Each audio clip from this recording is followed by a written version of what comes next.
Welcome. This is Dr. Niles Teicher, your host for the New Normal Career Day series. This is part two of our interview with Aquila Leon Soon, in which we discuss the changing new normal blend of work from home and work on site careers. We were looking at what are employees looking for?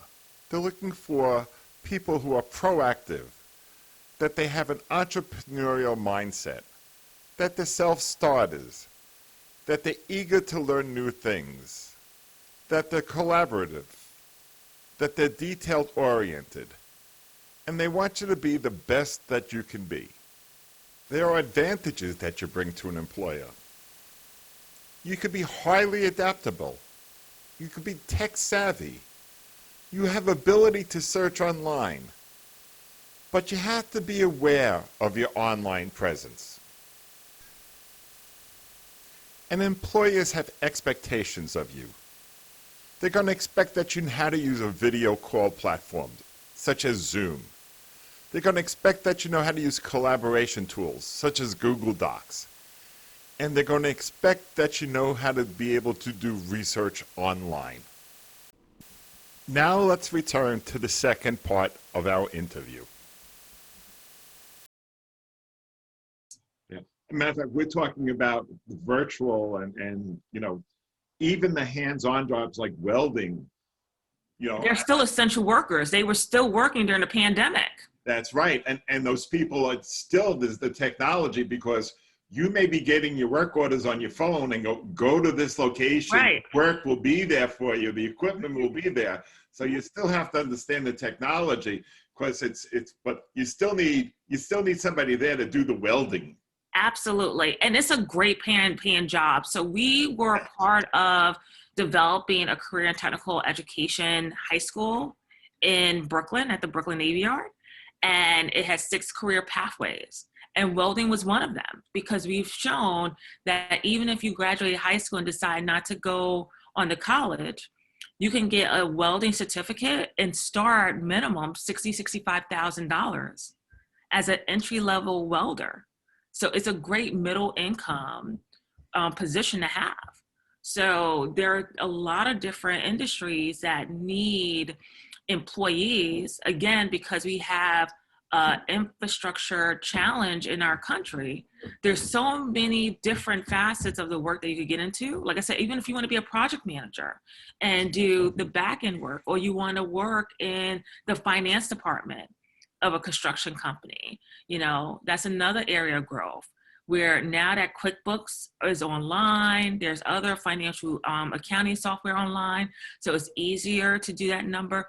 That's a great bookkeeping, is a great position to have, especially if you graduate high school. I know even some high schoolers that work as an assistant bookkeeper, and they make more money than a summer employment opportunity. So they're starting out between $15 to $20 an hour being an assistant bookkeeper. So and a lot of them have continued that job even during college or after high school, where they're starting at $30 an hour. Yeah, get that QuickBooks certification. It's a great way to make some extra money. Right, my daughter has it, yeah. And she's been working as in accounting firms since she was 16 years old as a high school junior. And she claims she knows my books better than I do, but I can't argue with her. I don't have a certificate in bookkeeping. Yeah. So, I take her advice, but she's a young person and she's only 20 years old, and she does bookkeeping and taxes for people as a part-time job and make a really great wage as she's working her way through college. When you talk about welding, and I think if you pick an industry and you pick a career, and then you can start building a career path. Absolutely. So you can say, oh, welding is a great place to start. And then if you want to keep welding, that's great. But then you could work your way up, to a manager, to a foreman, to whatever you like. And who knows where those are going to go. Yeah. You could be CEO one day of the whole operation, right? And you work for the ground up. Yeah, you follow your path. Right. And I think that's a great opportunity in front of our young people now. Generations ago, it was pick one career, stay there for 30 years, get your gold watch, and retire. Nobody's Right? even gold watches anymore. Well, right. There's no more gold watches Unless now. if you want to buy your own. Right. Absolutely. However, the opportunity in front of them is that when they go into different places, it's also encouraged by employers to like do a rotation of different positions in the company so you can learn and be cross-functional in your experience, and you can learn different things. You can learn, just because you come in as a welder doesn't mean you have to be a welder if you don't want to the whole entire time you're there. You can move into project management, or you can go into the financial area of like, how do we put together, even thinking about our raw materials, how much it costs for each job, how do we estimate a job? I want to be an estimator. And then you can be an estimator there, and you can go on and work at other construction management firms. So there's a lot of push from employers to develop cross-functional skills. So meaning skills that you learn in other areas of the company that also come together to broaden your thinking about how you can make your job better and better contribute to the work of the organization. You know, So that's a really good opportunity for young people right now. you know, one of the other things that I've been thinking about and talking to people, it's with this remote work, you're no longer limited by how long it takes to commute to the job. Absolutely. I mean, I heard of one couple that were living in Chicago and moved to Washington during, you know, and now they want them back in Chicago. I think that may be a bit much. But if I'm in New York, it used to be, I didn't want to commute more than an hour. Right. But, you know, now it doesn't matter if I'm if I'm within an hour and a half, 2 hours, if I only have to go into the office 1 day a week or 2 days a week, you know, and the other days I'm working at home. So that broadens the geographical areas in which I could look for jobs. Absolutely. And more of our clients have been open to remote work arrangements. And prior to the pandemic, they would not have considered it. They thought you had to be absolutely in person in order to be integrated into the company, to be a part of the culture. But the pandemic has shown them there are other ways that you can interact and still build camaraderie and work together as a team. So we have had so many recruitment projects where we have a nonprofit in New York City, but they've hired people in, you know, California or Chicago, with no interest in ever bringing people back into the office in person, because they said, know what, we was able to create a remote position. It works well. They were still able to be trained and onboarded, and they work perfectly in our team virtually. We don't need to be in person. Okay. So that's a unique opportunity, because before, to your point, you will have to think about relocating to these cities in order to work for these jobs. But now the world is your oyster. You could work for organizations even abroad, and you can still live in New York City. So it's a tremendous opportunity for our young people. So what kind of education, you know, when people are, what kind of education should these students have when they start looking for jobs? Right. Can they, are they okay with, you know, I assume, you know, high school, community college, you know, a BA or? Right.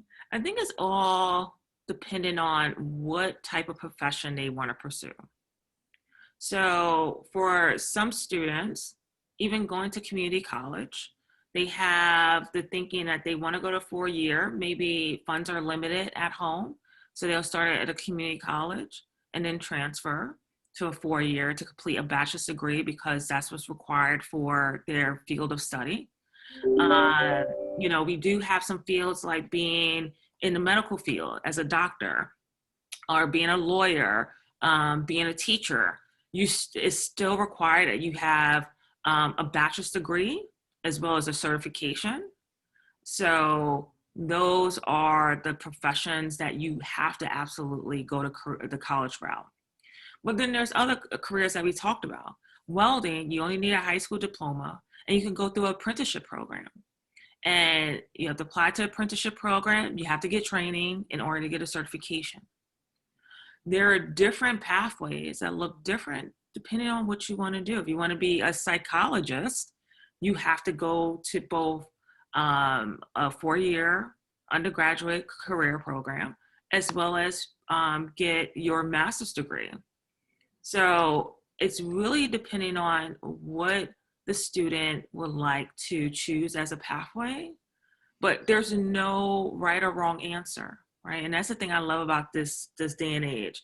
You can, complete high school, get your diploma or maybe your GED. Maybe you had some alternative pathway during high school and you have to get your GED.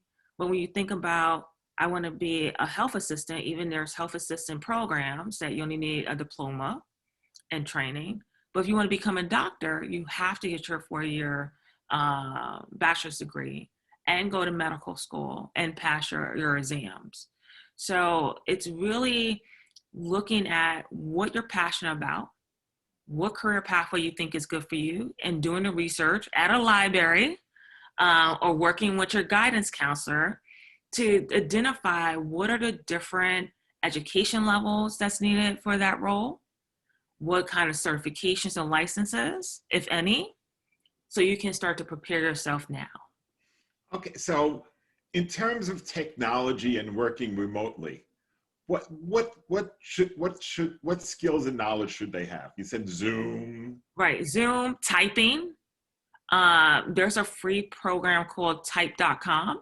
So when I was in high school, we all had to take a typing class. I had to take a typing class for a year. I don't think a lot of schools offer that anymore, but typing is a good skill, especially since you're going to be working on a keyboard. Siri just can't type everything for you. So learning how to type is a good skill to know. How to, adapt to the different browsers, how to find information online. Another catchphrase is like Google it, right? Like, don't think about it, just, go to Google and research it. But again, you have to have the critical thinking skills to assess whether or not what you're seeing during your Google search is accurate. So you have to make sure you have good verbal and written communication as well. Because if your boss sends you an email asking you to do something, if you don't know how to read and write and conceptualize exactly what they want you to do, how are you critically thinking through how you're going to get this project done?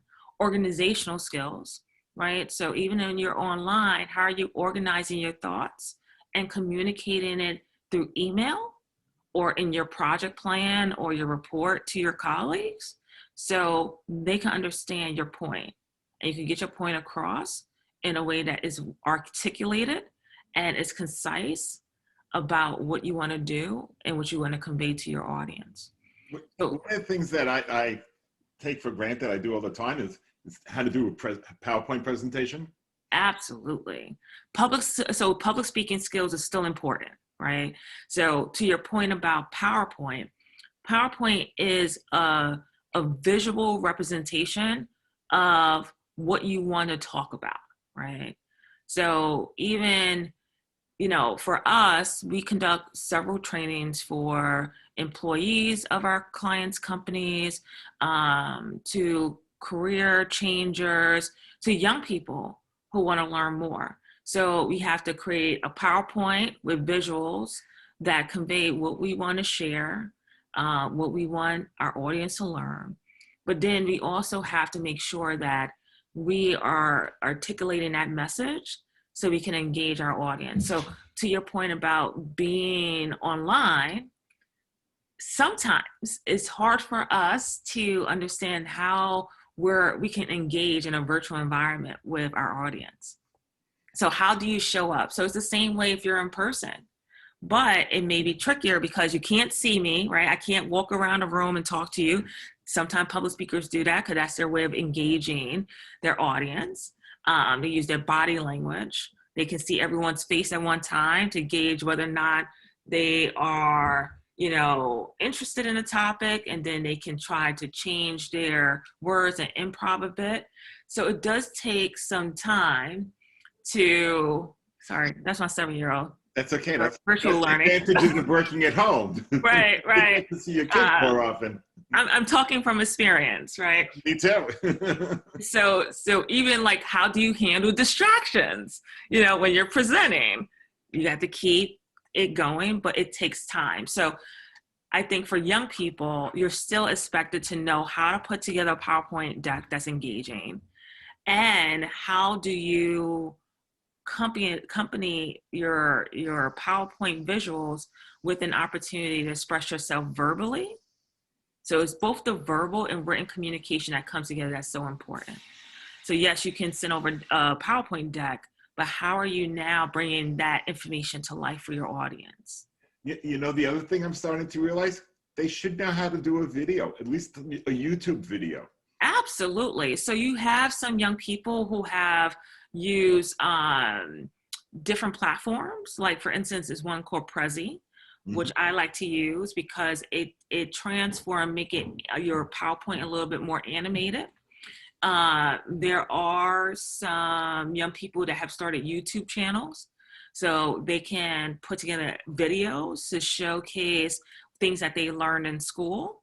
So that's another aspect that during our time in school wasn't possible, right? You just stood up in front of the class with your piece of paper, you read your note cards, hopefully you memorized most of it, and you had to engage. But this time, virtually, there's everything from PowerPoint, you know, like I said, visuals with Snapchat and using social media. Even with social media, I've seen some kids use Facebook Live to interact with each other and answer questions on a topic, right? They've used YouTube. Even think about like Khan Academy. So when Khan Academy started, they were using YouTube as a way to deliver information about math to kids, right? Now it's a little bit more sophisticated, but kids can see that as a way of building up their technology skills that they can then put on their LinkedIn profile as well as their resume when they're looking for a job. I mean, I know people who went to school to be a graphic artist, and now she's in charge of social media for a real estate company. Absolutely. That's a up and coming position, social media management, social media reputation management, creating, to your point, graphic designs for social media, creating videos for social media.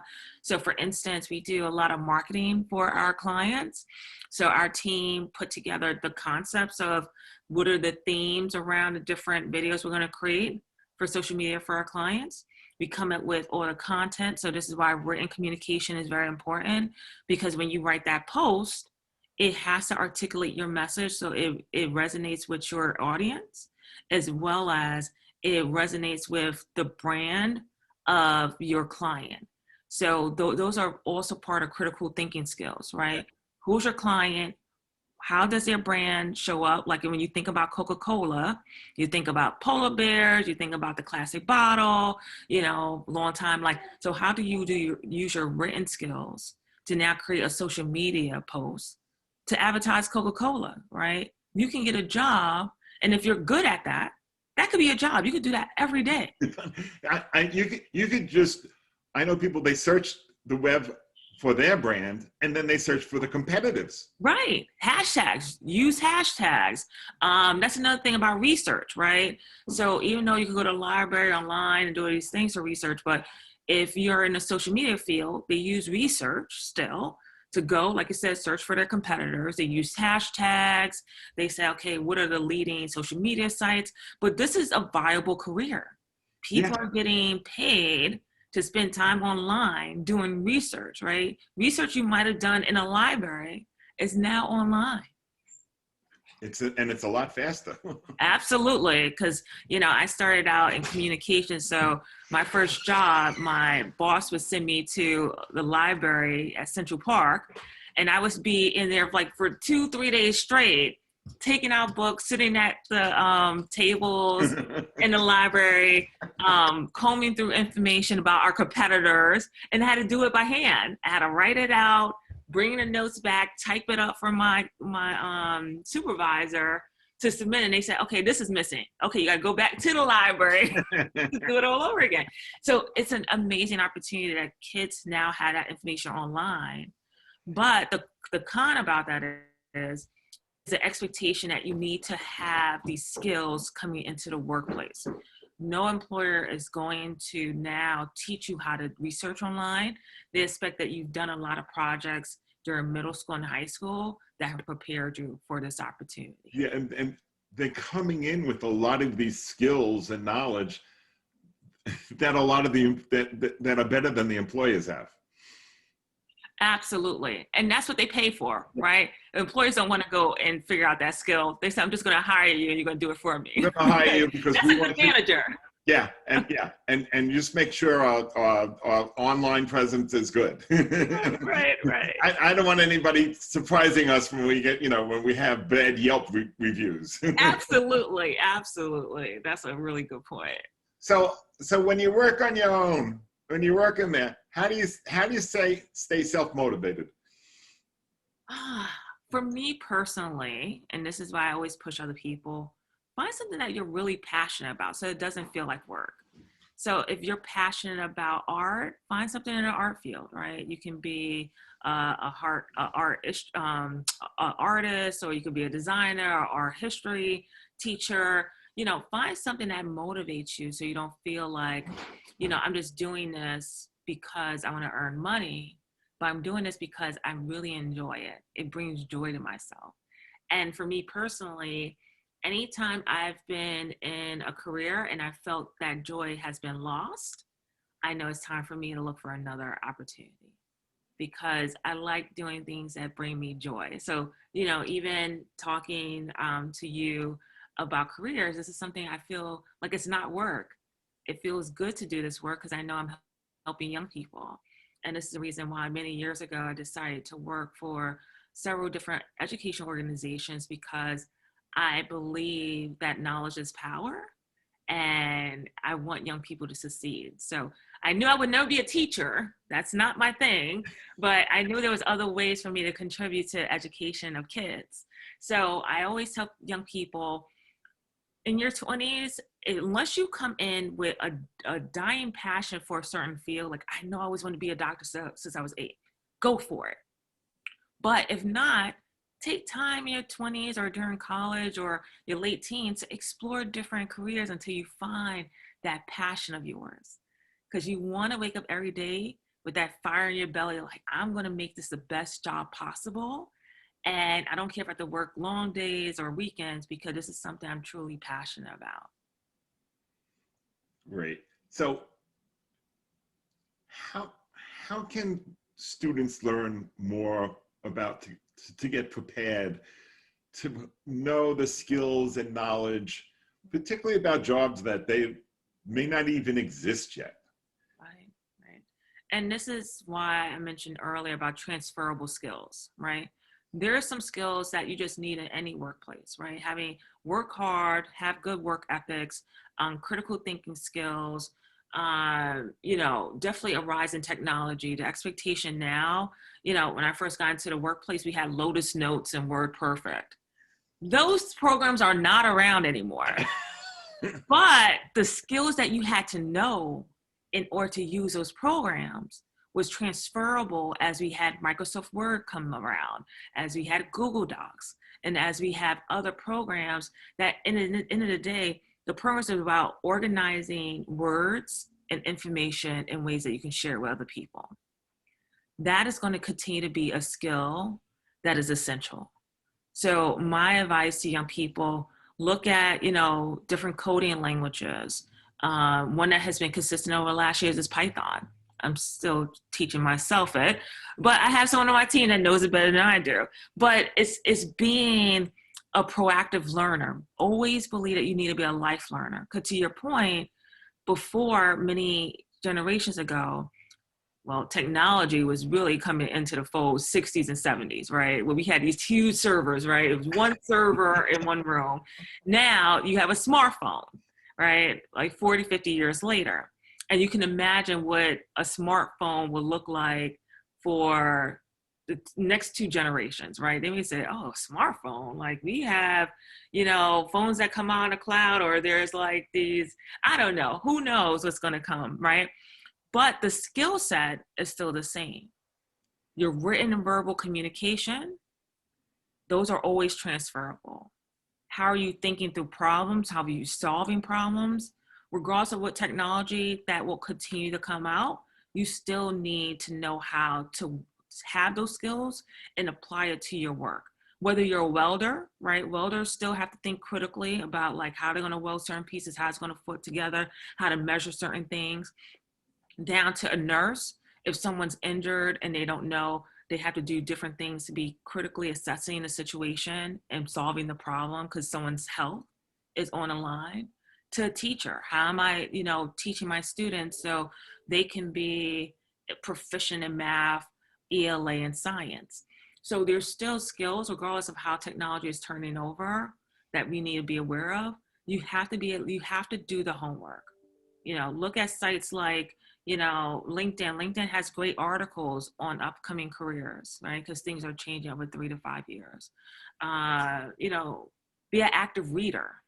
I always encourage young people to read. Like they used to say, like, if you want to hide something from someone, put it in a book. Reading, the first thing I read in the morning is CNN top 5. They email it to me. I say, okay, what's going on in the world? Our world is becoming a melting pot. You have people who can work anywhere. Like I said, you could be in Brooklyn and work a job that's in Kenya. That wasn't possible before. But you have to be educated about what's going on, not only here in the US, but other parts of the world, because our world is now melting together, where you can learn anything about what's happening in Mongolia, to Argentina, to the Antarctic, right? You just have to be well in tune to what's happening. So keep reading anything you come across. And those are skills that no one can take away from you. And you can always apply to any job that you see fit for yourself. Fantastic. Well, thank you so much. Awesome. This was a Aquila, pleasure. oh, Aquila, you have been fantastic. Well, thank you so much for all of your insight. Again, this is Niles Teicher, and looking forward to the rest of our series here.